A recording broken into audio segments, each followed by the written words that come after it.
Le Point Bourse vous est présenté par Bourse Direct.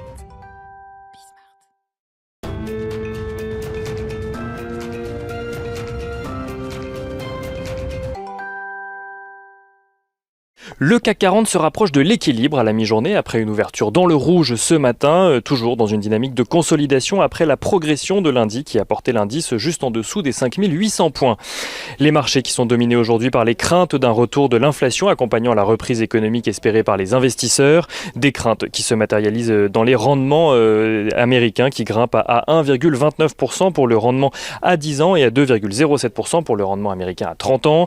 Une tendance qui pourrait d'ailleurs avoir pour conséquence de limiter les prises d'initiative sur les marchés actions au profit des obligations dont les prix ont tendance à baisser lorsque les rendements se tendent.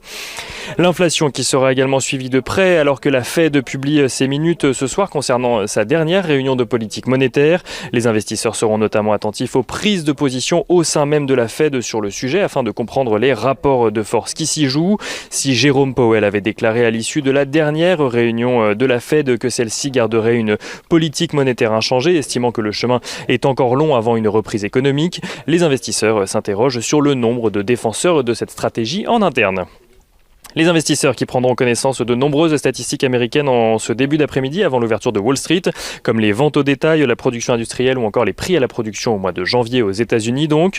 Du côté des valeurs à suivre à Paris à présent, Kering évolue dans le rouge depuis ce matin et signe même la plus forte baisse du CAC 40, alors que le groupe de luxe annonce un chiffre d'affaires de 13,1 milliards d'euros sur l'ensemble de l'année 2020, en repli de 16,4%. Le groupe a d'ailleurs accusé un repli d'activité sur les 3 derniers mois de l'année, encore plus marqué qu'au trimestre précédent, là où les analystes s'attendaient à une légère reprise. La marque Gucci, une des marques emblématiques du groupe, a vu ses ventes reculer de son côté de 13,5% sur le dernier trimestre, qui vient donc s'ajouter au recul d'un peu plus de 12% sur les mois précédents. Le groupe voit cependant dans le même temps son endettement se réduire et son free cash flow progresser de près de 40%. Ça c'était pour Kering. On passe à M6 à présent qui annonce avoir de son côté plutôt bien résisté à la crise sanitaire. Si le chiffre d'affaires du groupe recule de 12,5% en 2020. Son résultat opérationnel courant ne recule lui que de 5% grâce aux économies que le groupe a réalisées sur la période. M6, dont une partie du capital sera bientôt mise en vente par son actionnaire allemand Bertelsmann, s'abstient cependant de faire des prévisions pour 2021 dans le contexte actuel. Son PDG, Nicolas de Taverneau, se contente de plaider dans une interview au Figaro pour des concentrations dans le secteur pour faire face aux plateformes de streaming.